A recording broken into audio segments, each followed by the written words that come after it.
Narendra surrender. उधर से Trump ने एक इशारा किया, फोन उठाया, कहा मोदी जी क्या कर रहे हो, नरेंद्र सरेंडर। और जी हजूर करके नरेंद्र मोदी जी ने ट्रंप के इशारे का पालन किया। आप सबका यहां बहुत बहुत स्वागत, नमस्कार। आपका मूड कैसा है? ठीक है? तो आज मैं आपको दो तीन चीजें कहना चाहता हूं। सबसे पहले, विचारधारा की लड़ाई चल रही है। एक तरफ कांग्रेस पार्टी है, हमारा कॉन्स्टिट्यूशन है, और दूसरी तरफ बीजेपी और आरएसएस जो इसको मानती नहीं है और इसको खत्म करना चाहती है। हिंदुस्तान की सारी संस्थाओं को, इंस्टीट्यूशंस को उन्होंने पकड़ लिया है। हर संस्था में उन्होंने अपने लोग डाले हैं और देश को आस्ते आस्ते देश का वो गला घोट रहे हैं। तो पहली लड़ाई संविधान की है। एक तरफ हम कांग्रेस पार्टी, हमारी विचारधारा, और दूसरी तरफ आरएसएस जो संविधान के खिलाफ खड़े हैं।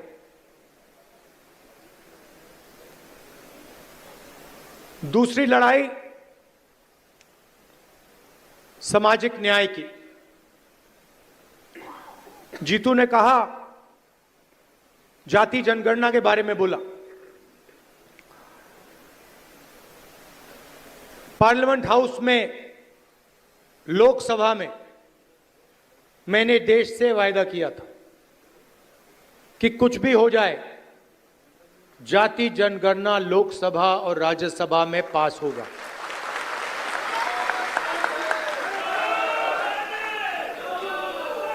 ये बीजेपी आरएसएस वालों को अब मैं अच्छी तरह जानता हूं। इन पर थोड़ा सा दबाव डालो, थोड़ा सा धक्का मारो, डर के भाग जाते हैं ये लोग। जैसे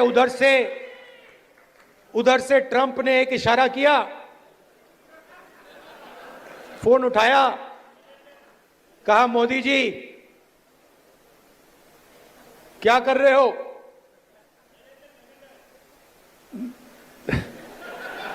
नरेंद्र सरेंडर। और जी हजूर करके नरेंद्र मोदी जी ने ट्रंप के इशारे का पालन किया। आपको एक समय याद होगा जब फोन कॉल नहीं आया था, 7th फ्लीट आई थी, 71 की लड़ाई में 7th फ्लीट आई थी, हथियार आए थे, एयरक्राफ्ट कैरियर आया था। इंदिरा गांधी जी ने कहा मुझे कुछ जो करना है मैं करूंगी।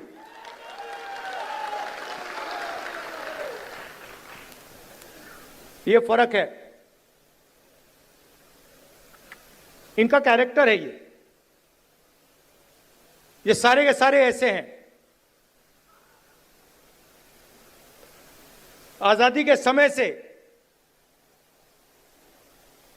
सरेंडर वाली चिट्ठी लिखने की आदत है। एक सेकंड में थोड़ा सा दबाव पड़े, भैया ये लो। हाँ, तो ये इनका कैरेक्टर है। कांग्रेस पार्टी सरेंडर नहीं होती है। गांधी जी, जवाहरलाल नेहरू, सरदार पटेल, ये सरेंडर वाले लोग नहीं हैं। ये सुपर पावर से लड़ने वाले लोग हैं।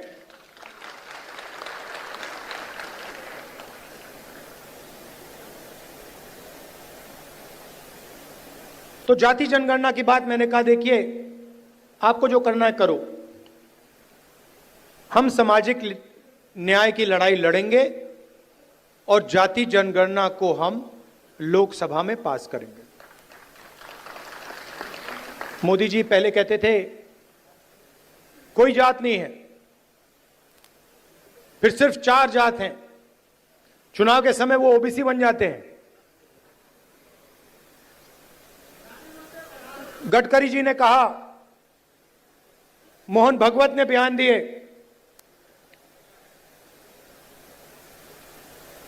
थोड़ा सा दबाव पड़ा, एकदम सरेंडर हो गए। मगर मैं इनको जानता हूं,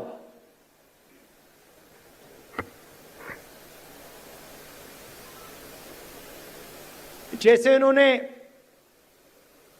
महिला आरक्षण का काम किया था, वो 10 साल बाद वाला, यहां भी वही कोशिश है इनकी। ये करना नहीं चाहते हैं,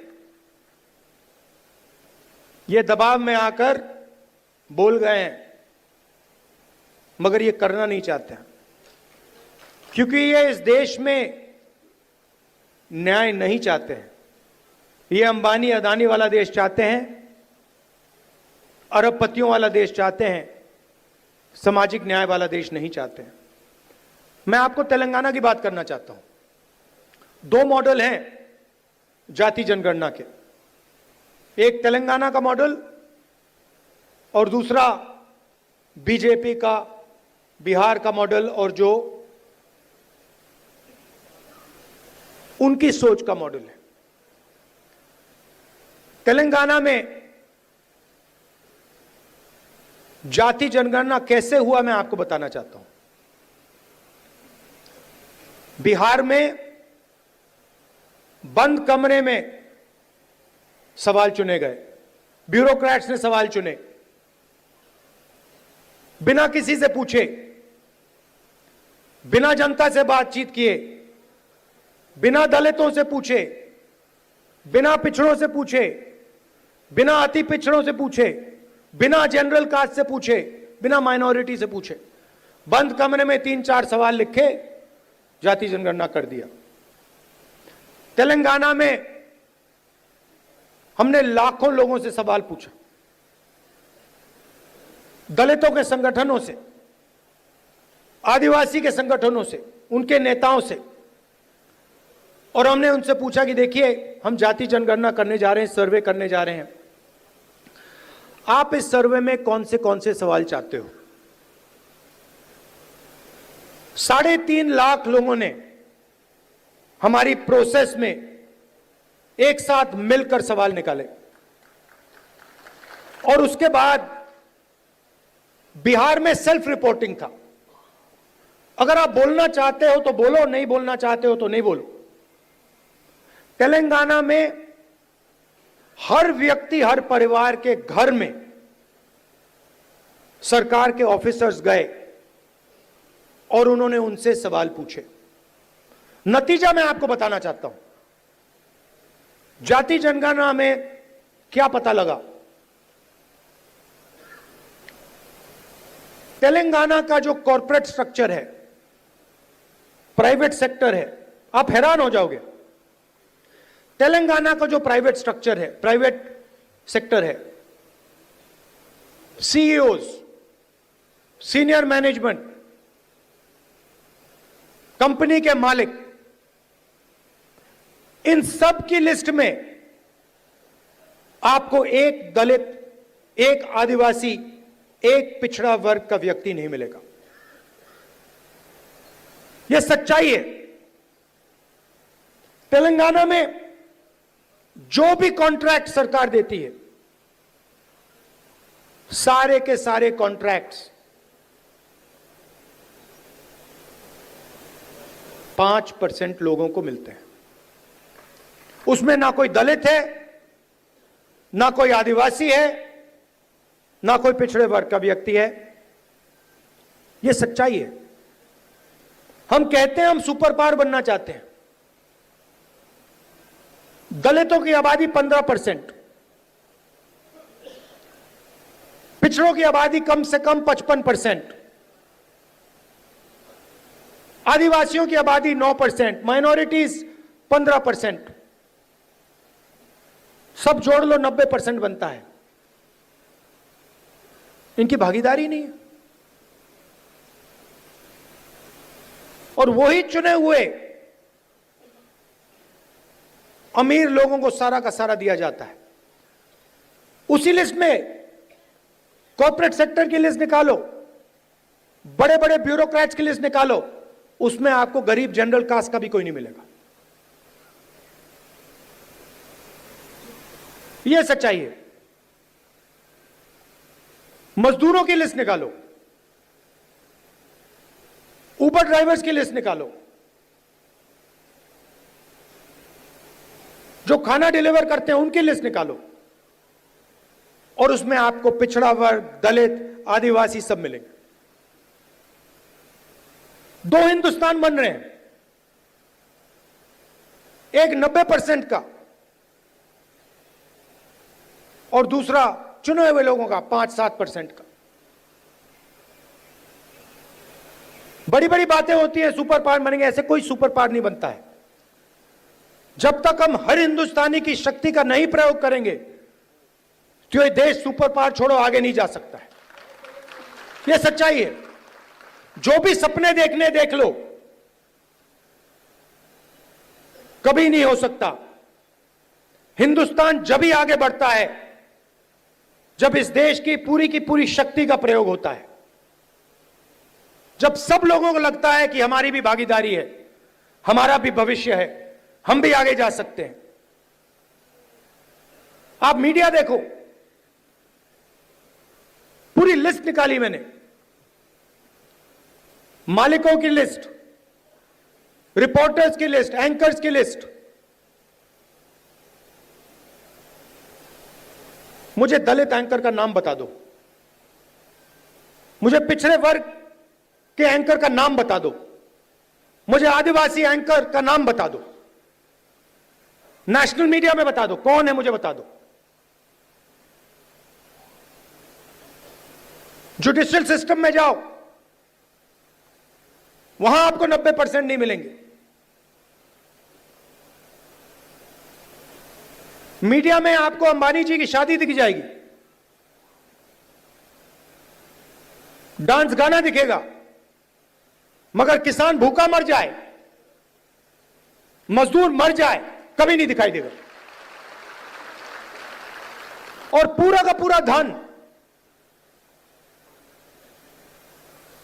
2-3 लोगों के हाथ में जा रहा है। डिफेंस की इंडस्ट्री देखो, वहां आपको अदानी दिखेगा।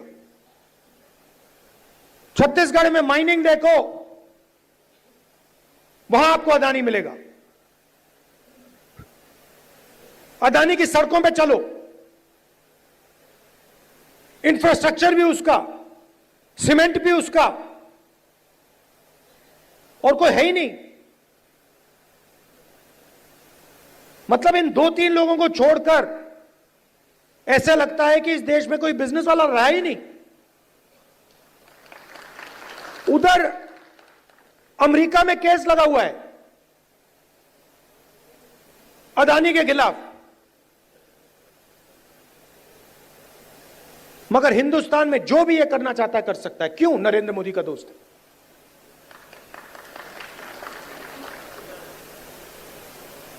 तो हो क्या रहा है?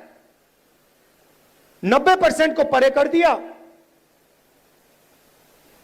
गरीब जनरल कास्ट को परे कर दिया,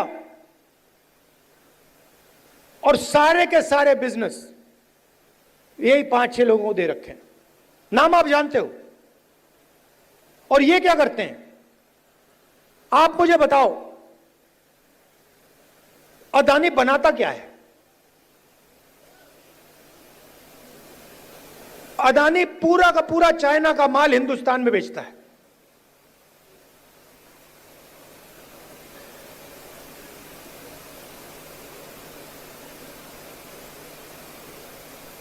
तो अदानी पैसे बनाता है, अंबानी पैसे बनाता है, और चाइना अपना माल हिंदुस्तान में बेचता है। यह फोन जो है, ये अदानी अंबानी जैसे लोग बेचते हैं हिंदुस्तान में, मगर इस फोन से चाइना के युवा को रोजगार मिलता है, हिंदुस्तान के युवा को रोजगार नहीं मिलता है। वो सब कुछ बनाते हैं, शर्ट, पैंट,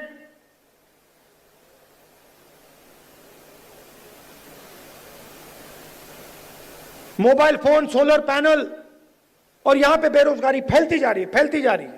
जहां भी देखो आप किसी भी युवा से पूछो, भैया क्या करते हो? कुछ नहीं करते हैं। क्या काम करते हो? नहीं, कुछ नहीं करते हैं।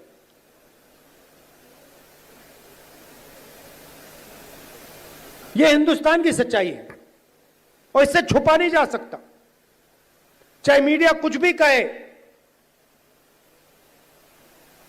देश की सच्चाई है कि इस देश के युवाओं को रोजगार नहीं मिल सकता और इस देश के युवाओं का कोई भविष्य नहीं है। अगर आपको बिजनेस चलाना है हिंदुस्तान में, या आपका नाम अदानी हो या अंबानी हो, नहीं तो आपके लिए डिमोनेटाइजेशन, गलत जीएसटी,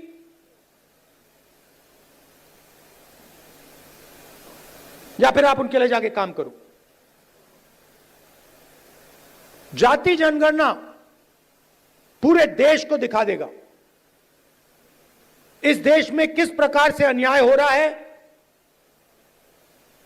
किसको फायदा मिल रहा है, किसको नहीं मिल रहा है। किसी को चोट लगती है, आपका कभी फ्रैक्चर हुआ है? फ्रैक्चर हुआ है, डॉक्टर ने आपको सबसे पहले क्या बोला? सबसे पहले बोला देखो भैया दिखा दो, एक्सरे करा दो। आपने उनसे कहा नहीं मैं नहीं कराऊंगा एक्सरे। अगर आप कहते मैं नहीं कराऊंगा तो डॉक्टर आपको क्या कहता? फोर्स करता। और अगर तब भी नहीं करते तो फिर लंगड़ाते हुए चलते रहते और डॉक्टर कहता यार ये तो मतलब पागल है ना।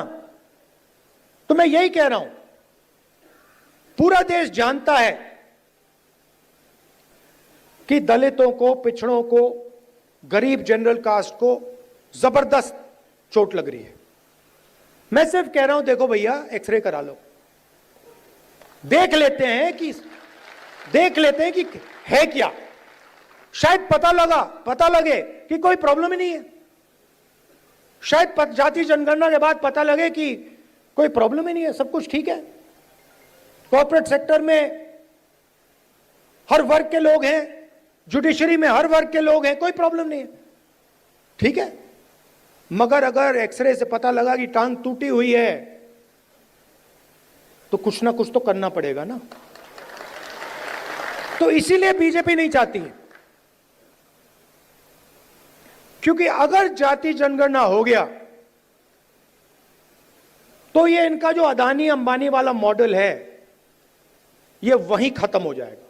क्योंकि देश को पता लग जाएगा कि 90% को कोई फायदा नहीं हो रहा है, ये 5-10% को सारा का सारा हिंदुस्तान का धन जा रहा है और जनता अपने आप खड़े होकर उसको रोक देगी।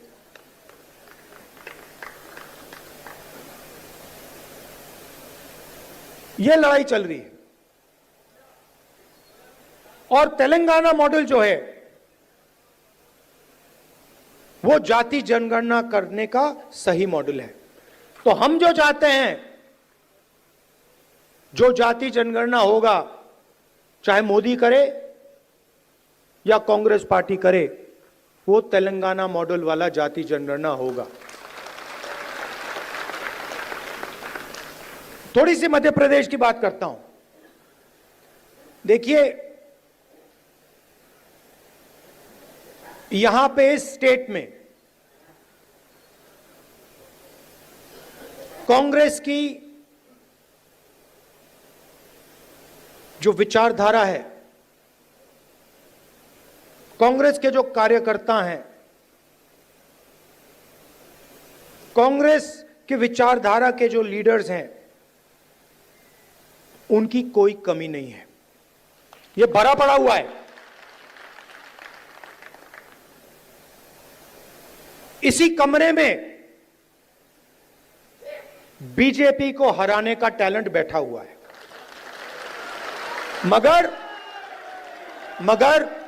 मगर आपके हाथ बंधे हुए हैं।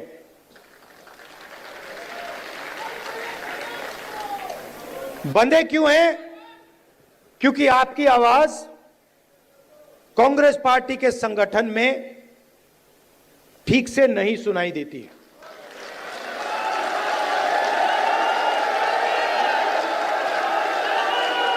ये हमारी सेना है, ये लड़ने के लिए तैयार है, ये मरने के लिए तैयार है। बीच में 2-3 लोग उल्टे सीधे बयान देते रहते हैं।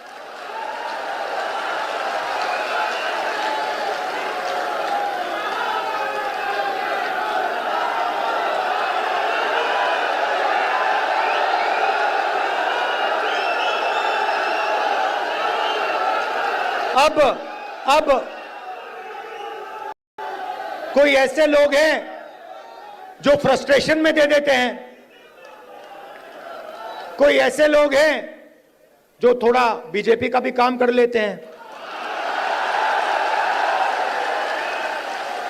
और हमें कहीं ना कहीं से तो शुरुआत करनी होगी। तो वर्किंग कमेटी ने निर्णय लिया है कि शुरुआत डिस्ट्रिक्ट और डिस्ट्रिक्ट प्रेसिडेंट के पोस्ट से होगी, और वहां से, उस शुरुआत से हम पार्टी को मध्य प्रदेश में, गुजरात में, बाकी प्रदेशों में खड़ा करेंगे। अब यहां पे डिस्ट्रिक्ट प्रेसिडेंट आए हैं, और आप में से ऐसे लोग होंगे जो पूरी शक्ति के साथ, दिल के साथ कांग्रेस पार्टी के लिए काम करते हैं, और ऐसे भी लोग होंगे जो थोड़ा थक गए हैं या जिनका मूड ठीक नहीं है, जो ज्यादा टेंशन लिए हैं। अब रेस के घोड़े और बारात के घोड़े को अलग तो करना ही पड़ेगा, और पहले मैं कहता था 2 टाइप के हैं। एक रेस का घोड़ा है, कांग्रेस पार्टी कभी कभी रेस के घोड़े को बारात में भेज देती है, ये कमलनाथ ने कहा है, और कभी कभी बारात के घोड़े को रेस की लाइन में खड़ा कर देती है, उसको पीछे से वो एक चाबुक पड़ता है, वो वहीं बैठ जाता है। मगर एक तीसरी कैटेगरी है, एक हुआ बारात का, दूसरा हुआ रेस का, एक तीसरा भी होता है। कौन सा होता है? लंगड़ा घोड़ा। तो ये छांटना है हमें, लंगड़ा कौन सा है, रेस का कौन सा है, बारात का कौन सा है। बारात वाले को बारात में भेजना है, रेस वाले को रेस में डालना है, और लंगड़े वाले को रिटायर करना है कि भैया ये लो, थोड़ी सी घास चरो, घास खाओ, घास चढ़ो, पानी पियो, रिलैक्स करो, बाकी लोगों को तंग मत करो, बाकी घोड़ों को डिस्टर्ब मत करो, नहीं तो फिर कार्रवाई करनी पड़ेगी। जो लंगड़ा घोड़ा होता है, अगर वो डिस्टर्ब करता है तो उसके साथ क्या होता है जानते हो? वो मैं नहीं कहूंगा। तो ये बदलाव लाना है। गुजरात में हमने नए डिस्ट्रिक्ट प्रेसिडेंट्स चुने, दिल्ली से ऑब्जर्वर आए, एआईसीसी से ऑब्जर्वर आए, गुजरात के नेताओं के साथ वो हर डिस्ट्रिक्ट में गए और उन्होंने कार्यकर्ताओं से बात की, लोगों से बात की, नेताओं से बात की, जिनको कांग्रेस पार्टी में सीनियर लीडर कहा जाता है उनसे भी बात की, और नाम चुनकर उन्होंने दिल्ली भेजे। मैं 2 लिस्ट देख रहा था, पुराने डिस्ट्रिक्ट प्रेसिडेंट्स, और मैं ये नहीं कह रहा हूं कि उसमें अच्छे लोग नहीं थे, और उनको फिर से डिस्ट्रिक्ट प्रेसिडेंट बनाया जा सकता है। तो हम किसी को कैंसिल नहीं कर रहे हैं। अगर आप अच्छा काम कर रहे हो, जो यहां डिस्ट्रिक्ट प्रेसिडेंट बैठे हैं, अगर आप अच्छा काम कर रहे हो, आपको कोई घबराने की जरूरत नहीं। मैंने वो 2 लिस्ट देखी, जमीन आसमान का फर्क है। एक लिस्ट कहना नहीं चाहिए, मगर सीनियर नेता के असिस्टेंट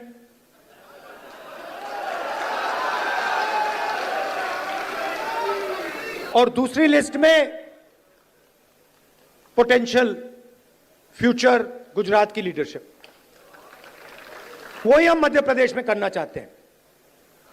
और अगर हम ये नया बदलाव ला रहे हैं तो ये सिर्फ डिस्ट्रिक्ट लेवल पे नहीं रुक सकता है, ये एक कदम है। इसके बाद हम ब्लॉक और जो गांव तक का लेवल है, लोकल बॉडी का लेवल है, वहां भी जाएंगे। मगर मैं जो डिस्ट्रिक्ट प्रेसिडेंट बनेंगे और सचमुच में इसी कमरे से बनेंगे, मैं आपको एक बात कहना चाहता हूं और आप अच्छी तरह सुनिए। जो लोग मध्य प्रदेश में कांग्रेस पार्टी के डिस्ट्रिक्ट प्रेसिडेंट्स बनेंगे, वो ही इस पार्टी को मध्य प्रदेश में भविष्य में चलाएंगे। कैसे? जो नया डिस्ट्रिक्ट प्रेसिडेंट बनेगा वो पुराना डिस्ट्रिक्ट प्रेसिडेंट जैसा नहीं होगा। फर्क क्या होगा मैं आपको सिंपल तरीके से बता दूंगा। नए डिस्ट्रिक्ट प्रेसिडेंट को हम ऑब्जेक्टिव तरीके से नापेंगे। वोट बढ़ रहे हैं, हां या ना? लोकल बॉडी के चुनाव में, एमएलए के चुनाव में, एमपी के चुनाव में वोट बढ़े या घटे, हां या ना? दूसरा, डिस्ट्रिक्ट में जब कांग्रेस पार्टी की विचारधारा पर आक्रमण होता है,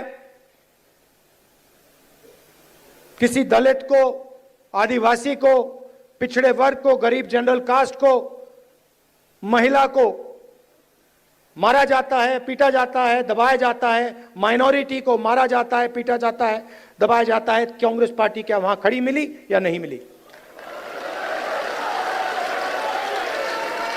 और तीसरा, न्यू जनरेशन लीडरशिप, चाहे वो पार्टी के अंदर हो या पार्टी के बाहर, क्या उन लोगों को डिस्ट्रिक्ट में बढ़ावा दिया जा रहा है? क्या डिस्ट्रिक्ट प्रेसिडेंट और वर्कर के बीच में अच्छा संबंध है?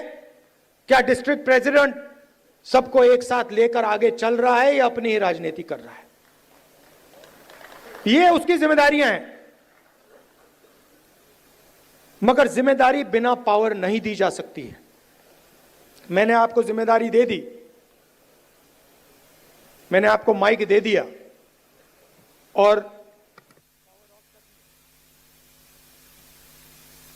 ये जो कांग्रेस पार्टी में हम करते रहते हैं इसका कोई मतलब नहीं। तो अगर हम आपको माइक दे रहे हैं तो उसमें कम से कम 440 का करंट होना चाहिए। और 440 का करंट हम कैसे देंगे? जो हमारा डिस्ट्रिक्ट प्रेसिडेंट होगा उसकी आवाज लोकल बॉडी के कैंडिडेट्स को चुनने में, एमएलए के कैंडिडेट्स को चुनने में और लोकसभा के कैंडिडेट्स को चुनने में सुनाई देगी।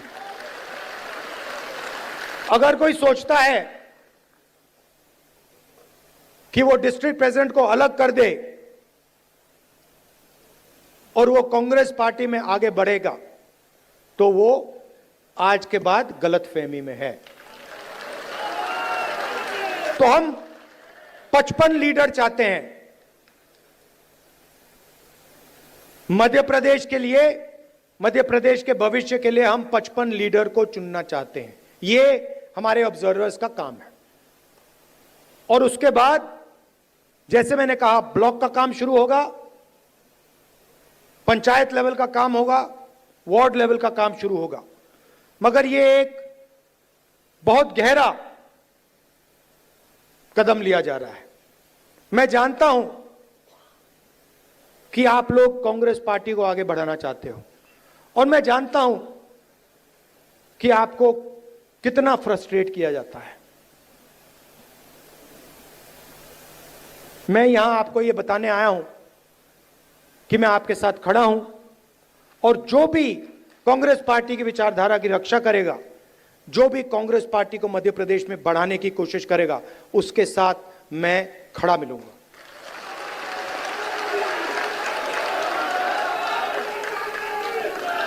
मध्य प्रदेश में कांग्रेस पार्टी की कोई कमी नहीं है।